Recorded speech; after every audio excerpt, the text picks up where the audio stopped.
ഈ ജാനസ് ലാനുയാരിസ് എന്ന് കേട്ടിട്ടുണ്ടോ? ജാനസ് ലാനുയാരിസ് ആണ് ജനുവരി ആയത്. റോമക്കാരവരുടെ തുടക്കദേവനായിട്ട് കരുതിയിരുന്ന ആളുടെ പേരാണ് ജാനസ് ലാനുയാരിസ് എന്നുള്ളത്. മാർസ് അവരുടെ ഒരു യുദ്ധദേവന്റെ പേരാണ് മാർസ്. അതാണ് മാർച്ചായി മാറിയത്. ഗ്രീക്കുകാർ ദേവതയായിട്ട് കരുതിയിരുന്ന ആളുടെ പേരാണ് മായി. അതാണ് മെയ് മാസമായി മാറിയത്. പിന്നെ അവിടെ നിന്ന് ഇങ്ങോട്ട് പോന്നാല് ജൂൺ, ജൂപ്പിറ്റർ ദേവന്റെ, റോമക്കാരുടെ വിശ്വാസത്തിൽ ദേവനായി കരുതിയിരുന്ന ജൂപ്പിറ്റർ, ആ ദേവന്റെ ഭാര്യയായി അവർ വിശ്വസിച്ചിരുന്ന ജൂനോയി, അതാണ് ജൂൺ മാസം. പിന്നെ ജൂലൈ, ജൂലിയസ് സീസറിന്റെ ബർത്ത്ഡേ നടന്ന ഒരു മാസമായതുകൊണ്ടാണ് ആ മാസത്തിന് ജൂലൈ എന്ന് പേരിട്ടത്. പിന്നെ ആഗസ്റ്റ് സീസറിന്റെ ഓർമ്മക്കാണ് അടുത്ത മാസം ഓഗസ്റ്റ് മാസം. ജൂലിയസ് സീസറിന് ശേഷം പിന്നെ റോമയിൽ ഭരണാധികാരിയായിട്ട് വന്ന സീസറാണല്ലോ അഗസ്റ്റ് സീസർ.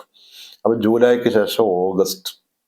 ഇങ്ങനെ ഗ്രിഗോറിയൻ കലണ്ടർ പരിശോധിച്ചാൽ അതിന്റെ ഓരോ മാസങ്ങൾ, ജനുവരി ആയാലും മാർച്ച് ആയാലും ജൂൺ ആയാലും ജൂലൈ ഒക്കെ, ഓരോ അവർ വിശ്വസിച്ചിരുന്ന ദേവന്മാരുടെയോ അല്ലെങ്കിൽ റോമൻ ഭരിച്ചിരുന്ന ഭരണാധികാരികളുടെയോ ഒക്കെ പേരിനോട് സാമ്യമായതോ ആ പേരിന്റെ അവരുടെ സ്മരണാർത്ഥം ഉള്ള ഒരു പേരുകളായിട്ട് നമുക്ക് കാണാൻ കഴിയും. ഇന്ന് ഡിസംബർ 31, നാളെ ജനുവരി 1 എന്ന് പറഞ്ഞാൽ 2025 മാറി 2026 കടക്കുമ്പോൾ വലിയ ആഘോഷങ്ങളാണ്. പുതുവത്സരത്തിന്റെ വലിയ ആഘോഷങ്ങൾ ലോകത്ത് തിമിർത്താടുന്ന സന്ദർഭത്തിൽ സത്യത്തിൽ ചിന്തിക്കുന്ന പക്ഷം ഏതെങ്കിലും ഒരു തലത്തിൽ, ഏതെങ്കിലും ഒരു നിലക്ക് നമുക്ക് ഈ ആഘോഷത്തിൽ പങ്കെടുക്കാനോ അല്ലെങ്കിൽ ആഘോഷിക്കുവാനോ സന്തോഷിക്കുവാനോ വകുപ്പുണ്ടോ? നമ്മൾ ചിന്തിക്കേണ്ട ഒരു ഘട്ടം കൂടിയാണത്. ഒന്ന്, അള്ളാഹു നമുക്ക് നൽകിയിട്ടുള്ള ആയുസ് അങ്ങോട്ട് ചുരുങ്ങുകയാണ് ചെയ്തത്. ഒരു വർഷം ചുരുങ്ങി. നമ്മുടെ ആയുസ്സിൽ ആഡ് ചെയ്യപ്പെടുകയല്ല, ഒരു വർഷം ചുരുങ്ങുകയാണ് ചെയ്തത്. ഓരോ നിമിഷവും, കഴിഞ്ഞു പോകുന്ന ഓരോ നിമിഷവും നമ്മുടെ ജീവിതത്തിൽ ഇനി ഒരിക്കലും ആവർത്തിയില്ല. ആവർത്തിക്കുന്നത് ദിവസങ്ങളല്ല, ദിവസങ്ങളുടെ പേരുകൾ മാത്രമാണ്, സംഭവങ്ങളല്ല. സംഭവങ്ങൾ ആവർത്തിക്കുന്നില്ല. സംഭവങ്ങൾക്ക് സമാനമായത് ഒരു പക്ഷെ ആവർത്തിച്ചേക്കാം. കഴിഞ്ഞത് കഴിഞ്ഞു, അതൊരിക്കലും ജീവിതത്തിൽ ഇനി വരാനില്ല. അപ്പൊ ജീവിതത്തിൽ ഒരിക്കലും കിട്ടാത്ത കുറെ സമയങ്ങൾ, കുറെ ദിവസങ്ങൾ, മാസങ്ങൾ, വർഷങ്ങൾ നഷ്ടപ്പെടുമ്പോൾ ആ നഷ്ടപ്പെട്ടതിനെ ഓർത്ത് വീണ്ടെടുക്കാൻ ശ്രമിക്കുന്നതിന് പകരം, സർവശക്തനായ അള്ളാഹുവിലേക്ക് ഖേദിച്ചു മടങ്ങുന്നതിന് പകരം ആഘോഷിക്കുവാൻ എന്ത് വകുപ്പുണ്ട്? അത് ഒരു പശ്ചാത്തലം. ഇനി അതിന്റെ മറ്റൊരു പശ്ചാത്തലം പരിശോധിച്ചാൽ ഈ ഗ്രിഗോറിയൻ കലണ്ടറും നമ്മുടെ സംസ്കാരവുമായിട്ട് വല്ല ബന്ധമുണ്ടോ? ഇല്ല എന്ന് പറയാൻ വേണ്ടിയിട്ടാണ് ഞാൻ തുടക്കത്തിൽ ആമുഖത്തിൽ അത്രയും പറഞ്ഞത്. അതിൽ ഈ കലണ്ടറിന്റെ പേര് ഗ്രിഗോറിയൻ കലണ്ടർ എന്നാണ്. എന്ന് പറഞ്ഞാൽ ഗ്രിഗറി മാർപ്പാപ്പ 13 ഭേദഗതി വരുത്തിയ കലണ്ടർ. 1582 വർഷം ലോകത്ത് നിലനിന്നിരുന്ന ജൂലിയസ് കലണ്ടർ അതിന് ഭേദഗതി വരുത്തിയതിനു ശേഷം 1582 ഒരു ജൂൺ മാസത്തിൽ ഭേദഗതി വരുത്തിയതിനു ശേഷമാണ് പിന്നീട് ഇങ്ങോട്ട് അത് ഗ്രിഗോറിയൻ കലണ്ടർ എന്ന പേരിൽ അറിയപ്പെടുന്നത്. ജൂലിയസ് സീസറിന്റെ കാലഘട്ടത്തിൽ അദ്ദേഹം ഉണ്ടാക്കിയ ഒരു കലണ്ടർ, അതിൽ ചില അപാകതകൾ കണ്ടെത്തിയപ്പോൾ അതിന് ഭേദഗതി വരുത്തി. എന്താണ് ഈ അപാകത? നമുക്കറിയാം, ഒരു ദിവസം എന്ന് പറഞ്ഞാൽ ഒരു രാവും പകലും ചേർന്നതാണ്. എന്ന് പറഞ്ഞാൽ ഭൂമി അതിന്റെ അച്ചുതണ്ടിൽ ഒരു പ്രാവശ്യം കറങ്ങിയെത്തുമ്പോൾ ഒരു ദിവസം, ഒരു രാവും പകലും. 24 മണിക്കൂർ എന്ന് കൃത്യമായിട്ട് ഗണിക്കുവാൻ സാധിക്കില്ല. അത് അപാകതയാണ്. ഫോർ എക്സാമ്പിൾ, ഇന്ന് 6:40 സൂര്യോദയമെങ്കിൽ ഒരു പക്ഷെ നാളത്തെ സൂര്യോദയം 6:43 അപ്പൊ 24 മണിക്കൂറും 3 മിനിറ്റുമാണ് ഈ ഒരു ദിവസത്തിൽ ഉണ്ടായിട്ടുള്ളത്. അല്ലെങ്കിൽ നാളത്തെ സൂര്യോദയം പിന്നെ 6:37 അപ്പൊ 24 മണിക്കൂർ തികച്ചില്ല, 3 മിനിറ്റിന്റെ കുറവ് വന്നു. ഇങ്ങനെ ഏറ്റവ്യത്യാസങ്ങൾ ഓരോ ദിവസത്തിനുമുണ്ട്. ഈ ഏറ്റവ്യത്യാസം ഓരോ വർഷത്തിലുണ്ട്. സൂര്യൻ ഭൂമിയുടെ ചുറ്റും ഒരു പ്രാവശ്യം കറങ്ങിയെത്താൻ വേണ്ടുന്ന ആ ഒരു ദൈർഘ്യമാണ് ഒരു വർഷമായി കണക്കാക്കുന്നത്. അത് 365 എന്ന കണക്കാണ് പണ്ട് ജൂലിയസ് സീസറിന്റെ കലണ്ടറിൽ അദ്ദേഹം രേഖപ്പെടുത്തിയത്. സത്യത്തിൽ 365 എന്നുള്ളത് അപാകതയാണ്, ഒരു ഫാൾട്ടാണ്. കാലം എന്ന് പറഞ്ഞാൽ 6 മണിക്കൂറാണല്ലോ. 24 ഒരു ദിവസമാകുമ്പോൾ അതിന്റെ കാൽ എന്ന് പറഞ്ഞാൽ 6 മണിക്കൂറാണ്. സത്യത്തിൽ 6 മണിക്കൂർ വേണ്ട. 365 ദിവസവും 5 മണിക്കൂറും 48 മിനിറ്റും 46 സെക്കൻഡും മതി ഒരു പ്രാവശ്യം ഭൂമി സൂര്യന് ചുറ്റും കറങ്ങിയെത്താൻ.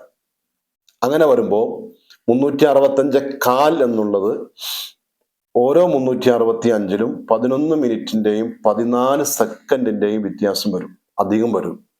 ഈ 11 മിനിറ്റും 14 സെക്കൻഡ് ഓരോ വർഷത്തിലും കയറി വരുമ്പോൾ 134 വർഷങ്ങൾ കഴിയുമ്പോൾ അവിടെ ഒരു ദിവസത്തിന്റെ മാറ്റം വന്നു. അങ്ങനെ ഈ 134 പിന്നെ വർഷങ്ങളുടെ പിന്നെ അത് അങ്ങനെ കുറെ ആവർത്തിച്ചപ്പോൾ ഒരു 15 നൂറ്റാണ്ട് കഴിഞ്ഞപ്പോഴാണ് ഏതാനും ദിവസങ്ങളുടെ മാറ്റം വന്നിട്ടുണ്ട് എന്ന് മനസ്സിലാവണം. ഒരു ആഘോഷ നാളിൽ അവർ ആഘോഷിക്കേണ്ട സമയത്തല്ല അതിനൊരുപാട് മാറ്റങ്ങൾ വന്നിട്ടുണ്ട് എന്ന് മനസ്സിലാക്കി അത് നിരീക്ഷണം നടത്തിയപ്പോഴാണ് ഏതാനും ദിവസങ്ങളുടെ 10 ദിവസത്തിന്റെ മാറ്റം വന്നിട്ടുണ്ട് എന്ന് മനസ്സിലാക്കുകയും അങ്ങനെ ഗ്രിഗറി മാർപ്പാപ്പ 13-ാമൻ 1582 ഒരു ജൂൺ മാസം 4-ാം തീയതി വ്യാഴാഴ്ച കഴിഞ്ഞ് പിറ്റേ ദിവസം വെള്ളിയാഴ്ച പുലർന്നപ്പോൾ അത് 15-ാം തീയതിയാക്കി മാറ്റിയത്. 10 ദിവസം കലണ്ടറിൽ നിന്ന് മാറ്റി. ഈ 10 ദിവസം മാറ്റാനുള്ള കാരണം ഇതാണ്, 65 കാൽ.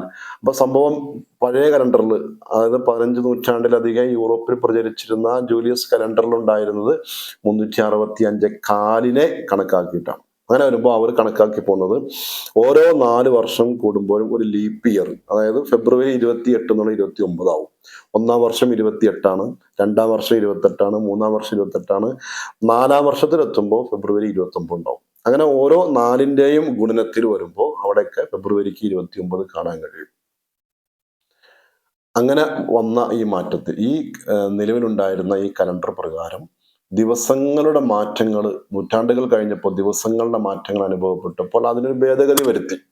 ആ ഭേദഗതി എന്ന് പറഞ്ഞാൽ ഓരോ നൂറ്റാണ്ടിന്റെ തലപ്പത്തെത്തുമ്പോൾ, അതായത് 4 വർഷം കൂടുമ്പോൾ ലീപ്പ് ഇയർ ഫെബ്രുവരി 29 എന്നുള്ളത് 100-ാമത്തെ വർഷത്തിൽ അത് ഫെബ്രുവരി 29 ഉണ്ടാവില്ല, 28 ഉണ്ടാവാം.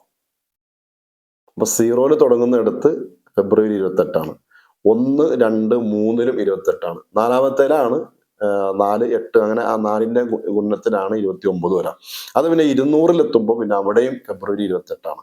അത് അങ്ങനെ അങ്ങോട്ട് പോയാലും അവിടെ അപാകതയുണ്ട്. അപ്പൊ ഈ 400 വർഷം എടുത്തിട്ട്, അതായത് 4 നൂറ്റാണ്ട് എടുത്തിട്ട് ആ 4 നൂറ്റാണ്ടിൽ നിന്ന് 3 ലീപ്പ് ഇയറിനെ വെട്ടിച്ചുരുക്കി. അതായത് 100-ാം വർഷത്തിൽ ഫെബ്രുവരി 28 ഉണ്ടാവാം, 200-ാം വർഷത്തിൽ 28 ഉണ്ടാവാം, 300-ാം വർഷത്തിൽ 28 ഉണ്ടാവാം, 400-ാം വർഷം എത്തുമ്പോൾ ഫെബ്രുവരി 29 ഉണ്ടാവും. അപ്പൊ 400-ാം വർഷത്തിൽ ആ ഒരു നൂറ്റാണ്ട് കണക്കാക്കുമ്പോൾ പിന്നെ 25 ലീപ്പ് ഇയർ കിട്ടും.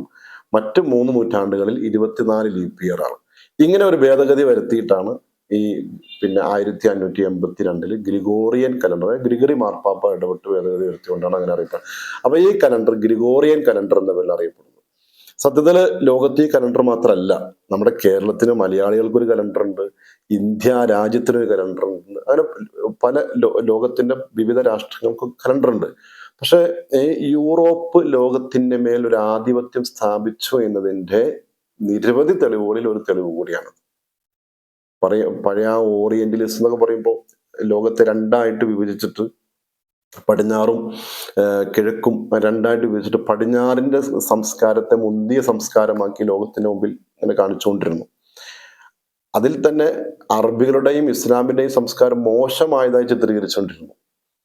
ഇത് ഒരു വലിയ ട്രെൻഡാണ്. ഈ ട്രെൻഡ് വർഷങ്ങളായിട്ട് രൂപപ്പെടുത്തിക്കൊണ്ടിരിക്കുകയാണ്, ഈ ഒരു ആധിപത്യം. ഈ ആധിപത്യത്തിൽ ലോകം മുഴുവൻ സത്യത്തിൽ ഒലിച്ചു പോയി എന്ന് പറയാം. ആ ആധിപത്യത്തിന്റെ ഒരു ഭാഗം കൂടിയാണ് ഈ വരുന്ന പിന്നെ ഈ മാറി മാറി നമ്മൾ ഇങ്ങനെ അനുഷ്ഠിച്ചു പോരുന്ന ഈ കലണ്ടർ എന്നുള്ളത്. സത്യത്തില് ഇത് ക്രിസ്ത്യാനിറ്റിയുടെ മാത്രമല്ല, നമ്മള് ഒരു മതത്തെ പറയുന്നതല്ല, റോമൻ സംസ്കാരവുമായി ബന്ധപ്പെട്ടാണ്. റോമില് പിന്നെ യേശു ക്രിസ്തുവിന്റെ ജനനത്തിന് മുമ്പ് തന്നെ റോമൻ ഭരണമുണ്ട്. അഗസ്റ്റസ് സീസർ ഭരണത്തിൽ പിന്നെ അദ്ദേഹത്തിന്റെ 4 പതിറ്റാണ്ടുകൾക്ക് ശേഷമാണ് യേശു ക്രിസ്തു ജനിക്കുന്നത് തന്നെ. അപ്പൊ ക്രിസ്തു മതവും റോമായിട്ട് തുടക്കത്തിൽ ബന്ധമൊന്നുമില്ല. പക്ഷെ പിന്നീട് വർഷങ്ങൾ കഴിഞ്ഞ ആദ്യത്തെ 2 നൂറ്റാണ്ട് കാലം പിന്നെ ഏറ്റവും കൂടുതൽ ക്രിസ്തു മതത്തിന് പ്രചരണം കിട്ടിയത് റോമിലാണ്. റോം മുഴുവനും മറ്റു മതങ്ങളൊക്കെ ഒഴിവാക്കിയിട്ട് ക്രിസ്തു മതത്തിലേക്ക് പോന്നപ്പോൾ പിന്നീട് റോമൻ സംസ്കാരം എന്ന് പറയുന്നത് ഒരു ക്രിസ്തു മതത്തിന്റെ വിശ്വാസത്തിന്റെ സംസ്കാരമായിട്ടാണ് ലോകത്ത് കണക്കാക്കി പോരുന്നത്. ഈ കലണ്ടറുമായി ബന്ധപ്പെട്ട് നോക്കുമ്പോൾ ക്രിസ്ത്യാനികളുടെ വിശ്വാസത്തിലൊന്നും അല്ലെങ്കിലും പിന്നെ അങ്ങനെ പറയപ്പെടാൻ പറ്റുന്ന ഒരു മാർപ്പാപ്പയിലേക്ക് ചേർത്തി വായിക്കപ്പെടുന്നതിന്റെ പേരിൽ ഗ്രിഗറി മാർപ്പാപ്പ 13 എന്ന് വായിക്കപ്പെടും എന്ന ആ മാർപ്പാപ്പയിലേക്ക് ചേർത്തി കലണ്ടറിനെ വായിക്കപ്പെടുന്നതിന്റെ പേരിൽ അങ്ങനെയും ചില അഡ്രസ്സ് കൊടുക്കാം എന്നതിൽ കവിഞ്ഞ് ശരിക്കും റോമൻ സംസ്കാരത്തിന്റെ കൾച്ചറുമായി ബന്ധപ്പെട്ട് കിടക്കുന്ന കലണ്ടറാണ്. ഇതിൽ ഉള്ള ജനുവരി ആവട്ടെ അല്ലെങ്കിൽ ഓരോ മാസങ്ങൾ പോലും അവരുടെ ദേവീദേവന്മാരുടെ പേരുകളോ ചക്രവർത്തിമാരുടെ പേരുകളോ ഒക്കെ ആയിട്ട് മാറുമ്പോൾ നമുക്ക് ഇതിൽ ആഘോഷിക്കുവാനും ഘോഷിക്കുവാനും സന്തോഷിക്കുവാനും എന്ത് വകുപ്പാണ് ഉള്ളത്? സത്യത്തിൽ നമുക്ക് നമ്മുടേതായ ഒരു കലണ്ടർ ഉണ്ട്, ഹിജറ കലണ്ടർ. നമ്മുടെ ആരാധന കാര്യങ്ങൾക്കൊക്കെ നമ്മൾ അനുഷ്ഠിച്ചു പോരുന്ന ഹിജറ കലണ്ടർ ഉണ്ട്. ആ ഹിജറ കലണ്ടർ വളരെ കൃത്യമായ പ്രകൃതിയോടെ ഇണങ്ങുന്ന രീതിയിലാണ് അതിൻ്റെ സൃഷ്ടാവായ പടച്ച റബ്ബ് അത് സംവിധാനിച്ചിട്ടുള്ളത്. ഞാൻ അതിലേക്ക് ഇപ്പോൾ പ്രവേശിക്കുന്നില്ല. ഏതായാലും നമ്മുടെ ആയുസ്സിൽ നിന്ന് ഒരു വർഷം കഴിഞ്ഞും തൊട്ടടുത്ത വർഷത്തിലേക്ക് കടക്കുമ്പോൾ അള്ളാഹു നൽകിയിട്ടുള്ള ഒരു ആയുസ് നഷ്ടപ്പെട്ടതിനെ ഓർത്തിട്ട് വിഷമിക്കുകയും അതിൽ നിന്ന് പാഠം ഉൾക്കൊള്ളുകയും തിരുത്തുകയും ചെയ്യേണ്ടടുത്ത് ആഘോഷങ്ങളല്ല നമുക്ക് വേണ്ടത്. ആഘോഷങ്ങളും അമിതമായിട്ടുള്ള സന്തോഷങ്ങളും നമ്മുടെ സംസ്കാരവുമായിട്ട് ബന്ധപ്പെട്ട് നിൽക്കുന്നതെല്ലാം അല്ലെങ്കിൽ നമ്മളുടെ പിന്നെ ജീവിതമായി അള്ളാഹു തന്ന ആയുസ്സിൽ നിന്ന് ഒരു വർഷം അത് ചുരുങ്ങുകയാണല്ലോ എന്ന് ഓർക്കുന്നിടത്തും ആഘോഷിക്കാൻ യാതൊരു വകുപ്പുമില്ല. അതുകൊണ്ട് കാലചക്രം കറങ്ങുമ്പോൾ ഓരോരോ നിമിഷങ്ങൾ നമ്മിലേക്ക് വരുമ്പോൾ അള്ളാഹുവിനെ ഓർക്കാൻ ആയിരിക്കണം അത് ഉപയോഗപ്പെടുത്തേണ്ടത്. പഠിച്ചറബ് തൗഫീഖ് ചെയ്യുമാറാവട്ടെ. നമുക്കൊക്കെ അള്ളാഹു തആല ദീർഘായുസ്സിനെയും ആഫിയത്തിനെയും നൽകി അള്ളാഹു അനുഗ്രഹിക്കട്ടെ. നമ്മുടെ മാതാപിതാക്കൾ, ഭാര്യ, മക്കൾ, സഹോദരി സഹോദരങ്ങൾ ഒരുപാട് ആളുകളുണ്ട്. അവർക്കൊക്കെ പഠിച്ച റബ്ബ് ദുനിയാവിലും ആഖിറത്തിലും ഖൈർ പ്രദാനം ചെയ്യട്ടെ. ആമീൻ. അസ്സലാമു അലൈക്കും.